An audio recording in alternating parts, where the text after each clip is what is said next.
Capítulo 5. Un desafío permanente. He decidido recordar esta bimilenaria historia de atención eclesial a los pobres y con los pobres para mostrar que esta forma parte esencial del camino ininterrumpido de la Iglesia. El cuidado de los pobres forma parte de la gran tradición de la Iglesia, como un faro de luz que, desde el Evangelio, ha iluminado los corazones y los pasos de los cristianos de todos los tiempos. Por tanto, debemos sentir la urgencia de invitar a todos a sumergirse en este río de luz y de vida que proviene del reconocimiento de Cristo en el rostro de los necesitados y de los que sufren.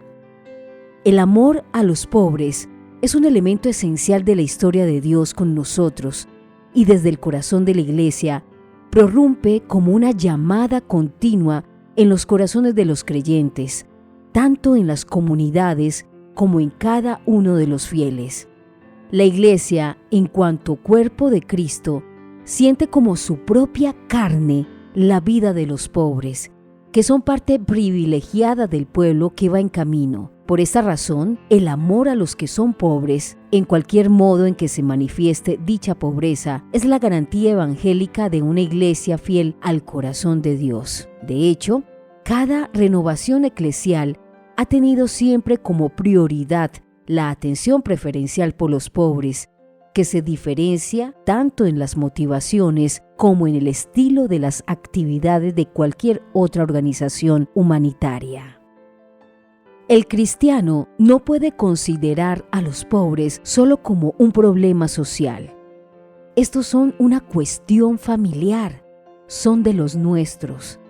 Nuestra relación con ellos no se puede reducir a una actividad o a una oficina de la Iglesia. Como enseña la Conferencia de Aparecida, se nos pide dedicar tiempo a los pobres, prestarles una amable atención, escucharlos con interés, acompañarlos en los momentos más difíciles, eligiéndolos para compartir horas, semanas o años de nuestra vida y buscando desde ellos la transformación de su situación. No podemos olvidar que el mismo Jesús lo propuso con su modo de actuar y con sus palabras.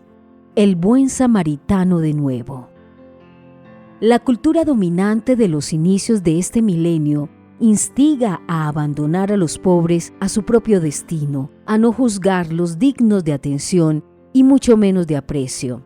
En la encíclica Fratelli Tutti, el Papa Francisco nos invita a reflexionar sobre la parábola del buen samaritano, precisamente para profundizar en este punto. En dicha parábola vemos que frente a aquel hombre herido y abandonado en el camino, las actitudes de aquellos que pasan son distintas.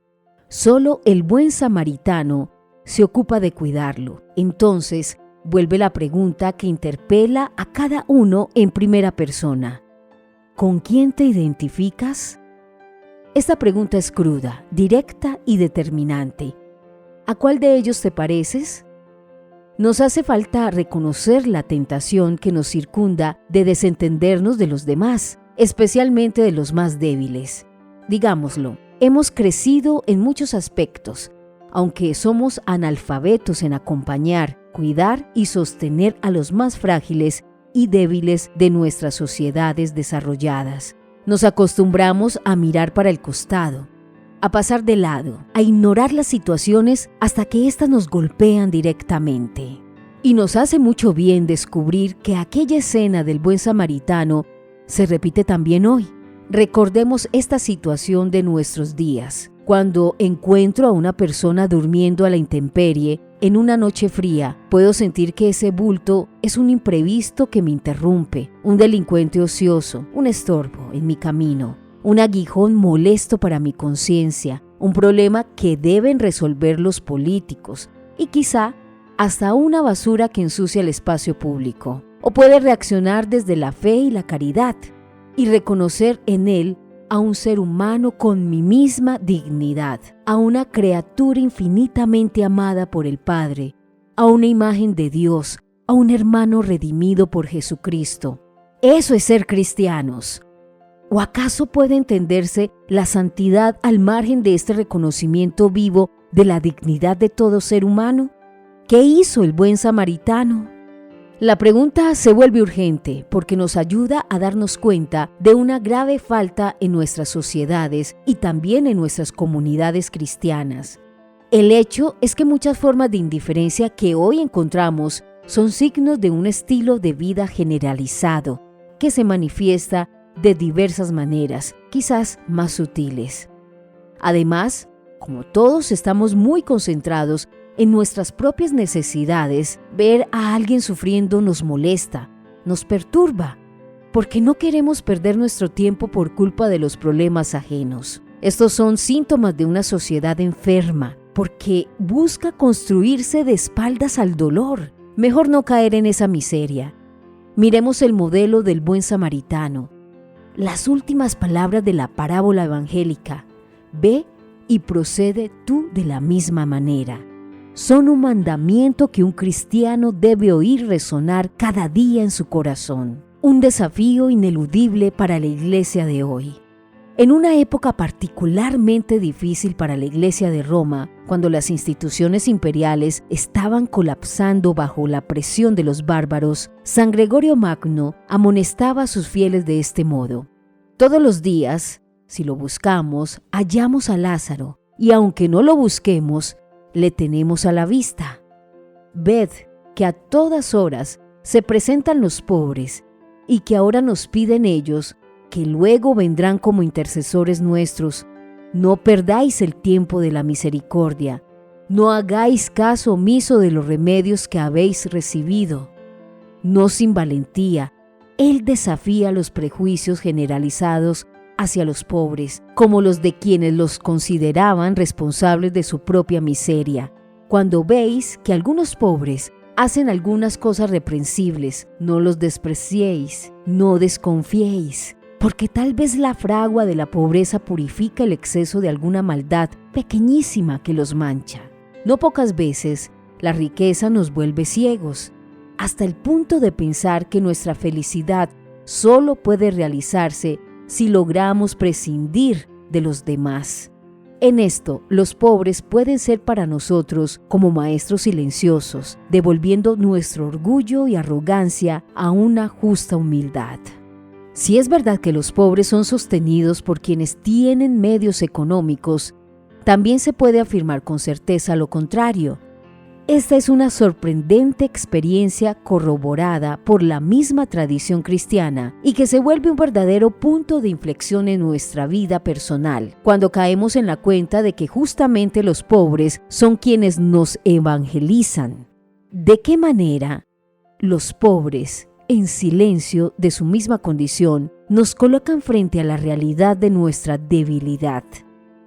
El anciano, por ejemplo, con la debilidad de su cuerpo, nos recuerda nuestra vulnerabilidad, aun cuando buscamos esconderla detrás del bienestar o de la apariencia. Además, los pobres nos hacen reflexionar sobre la precariedad de aquel orgullo agresivo con el que frecuentemente afrontamos las dificultades de la vida.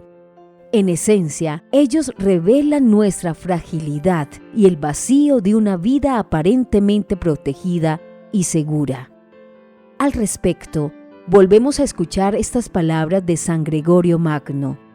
Nadie, pues, se cuente seguro diciendo: ¡Ea! Yo no robo lo ajeno, sino que disfruto buenamente de los bienes que he recibido. Porque este rico no fue castigado precisamente por robar lo ajeno, sino porque malamente preservó para sí solo los bienes que había recibido.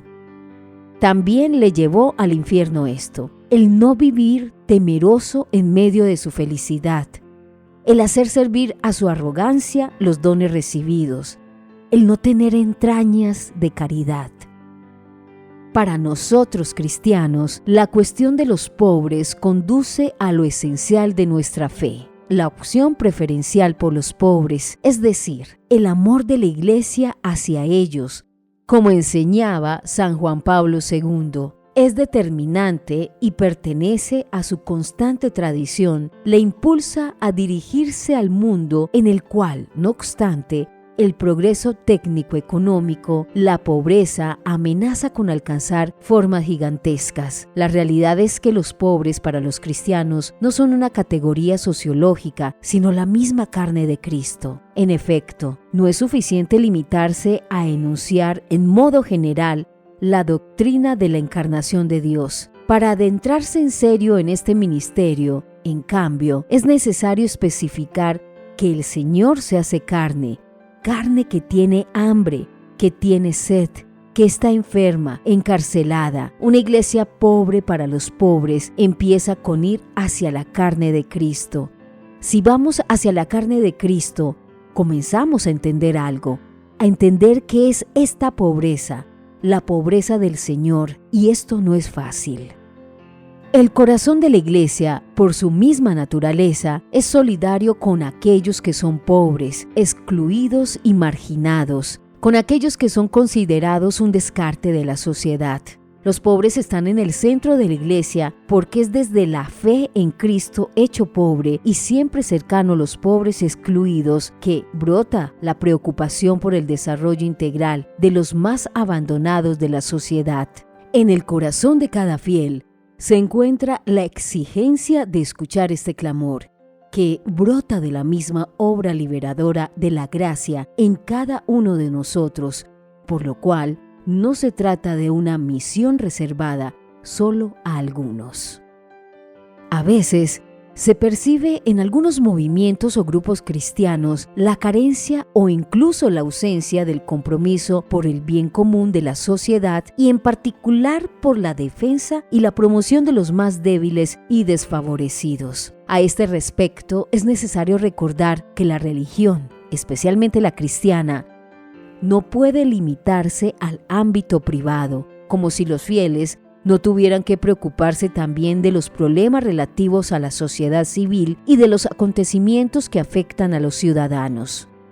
En realidad, cualquier comunidad de la Iglesia, en la medida que pretenda subsistir tranquila, sin ocuparse creativamente y cooperar con eficiencia para que los pobres vivan con dignidad y para incluir a todos, también correrá el riesgo de la disolución, aunque hable de temas sociales o critique a los gobiernos. Fácilmente terminará sumida en la mundanidad espiritual, disimulada con prácticas religiosas, con reuniones infecundas o con discursos vacíos. No estamos hablando solo de la asistencia y del necesario compromiso por la justicia. Los creyentes deben darse cuenta de otra forma de incoherencia respecto a los pobres. En verdad, la peor discriminación que sufren los pobres es la falta de atención espiritual.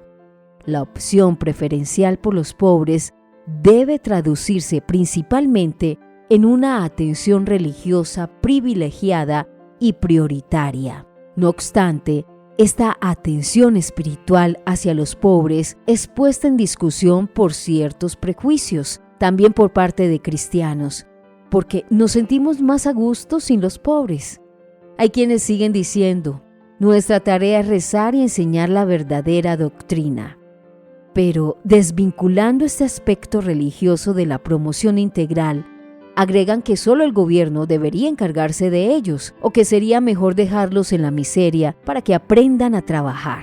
A veces, sin embargo, se asumen criterios pseudocientíficos para decir que la libertad de mercado traerá espontáneamente la solución al problema de la pobreza, o incluso se opta por una pastoral de las llamadas élites, argumentando que en vez de perder el tiempo con los pobres, es mejor ocuparse de los ricos, de los poderosos y de los profesionales, para que por medio de ellos se puedan alcanzar soluciones más eficaces. Es fácil percibir la mundanidad que se esconde detrás de estas opiniones. Estas nos llevan a observar la realidad con criterios superficiales y desprovistos de cualquier luz sobrenatural, prefiriendo círculos sociales que nos tranquilizan o buscando privilegios que nos acomodan.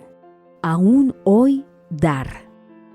Es bueno dedicar una última palabra a la limosna, que hoy no goza de buena fama, a menudo incluso entre los creyentes. No solo no se practica, sino que además se desprecia. Por un lado, confirmo que la ayuda más importante para una persona pobre es promoverla a tener un buen trabajo, para que pueda ganarse una vida más acorde a su dignidad, desarrollando sus capacidades y ofreciendo su esfuerzo personal. El hecho es que la falta de trabajo es mucho más que la falta de una fuente de ingresos para poder vivir. El trabajo es también esto, pero es mucho, mucho más. Trabajando nosotros nos hacemos más persona, nuestra humanidad florece, los jóvenes se convierten en adultos solamente trabajando. La doctrina social de la Iglesia ha visto siempre el trabajo humano como participación en la creación que continúa cada día, también gracias a las manos, a la mente y al corazón de los trabajadores. Por otro lado, si aún no existe esta posibilidad concreta, no podemos correr el riesgo de dejar a una persona abandonada a su suerte, sino indispensable para vivir dignamente.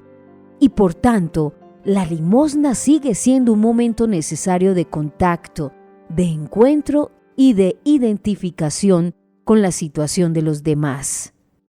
Es evidente, para quien ama de verdad, que la limosna no exime de sus responsabilidades a las autoridades competentes, ni elimina el compromiso organizado de las instituciones, y mucho menos sustituye la lucha legítima por la justicia. Sin embargo, invita al menos a detenerse y a mirar al pobre a la cara, a tocarle y compartir con él algo de lo suyo. De cualquier manera, la limosna, por pequeña que sea, infunde pietas en una vida social en la que todos se preocupan de su propio interés personal. Dice el libro de los Proverbios: el hombre generoso será bendecido, porque comparte su pan con el pobre.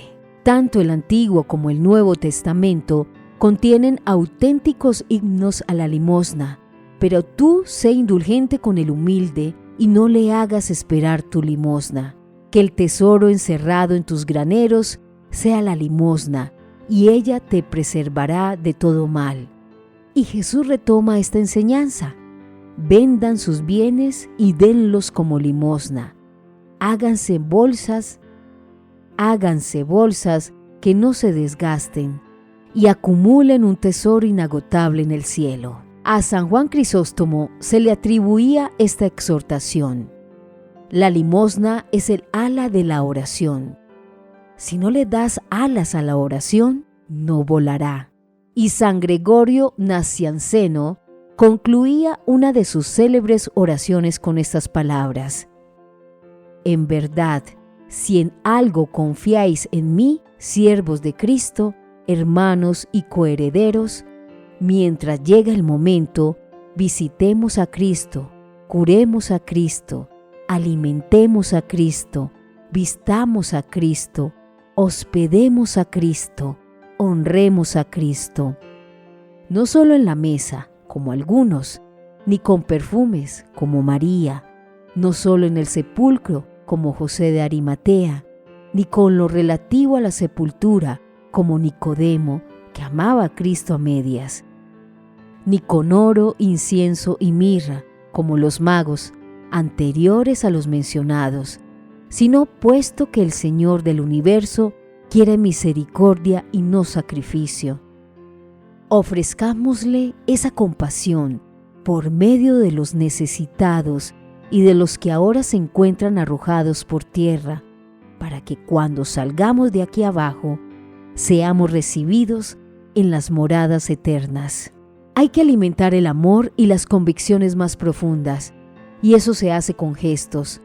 Permanecer en el mundo de las ideas y las discusiones, sin gestos personales, asiduos y sinceros, sería la perdición de nuestros sueños más preciados. Por esta sencilla razón, como cristianos, no renunciamos a la limosna. Es un gesto que se puede hacer de diferentes formas y que podemos intentar hacer de la manera más eficaz, pero es preciso hacerlo. Y siempre será mejor hacer algo que no hacer nada. En todo caso, nos llegará al corazón. No será la solución a la pobreza mundial, que hay que buscar con inteligencia, tenacidad y compromiso social, pero necesitamos practicar la limosna para tocar la carne sufriente de los pobres. El amor cristiano supera cualquier barrera, acerca a los lejanos, reúne a los extraños, familiariza a los enemigos, atraviesa abismos humanamente insuperables, penetra en los rincones más ocultos de la sociedad. Por su naturaleza, el amor cristiano es profético, hace milagros, no tiene límites, es para lo imposible. El amor es ante todo un modo de concebir la vida, un modo de vivirla. Pues bien, una iglesia que no pone límites al amor, que no conoce enemigos a los que combatir, sino solo hombres y mujeres a los que amar, es la iglesia que el mundo necesita hoy. Ya sea a través del trabajo que ustedes realizan o de su compromiso por cambiar las estructuras sociales injustas, o por medio de estos gestos sencillos de ayuda, muy cercanos y personales, será posible para aquel pobre sentir que las palabras de Jesús son para él. Yo te he amado. Dado en Roma, junto a San Pedro, el 4 de octubre, memoria de San Francisco de Asís, del año 2025, primero de mi pontificado. León XIV, Sumo Pontífice.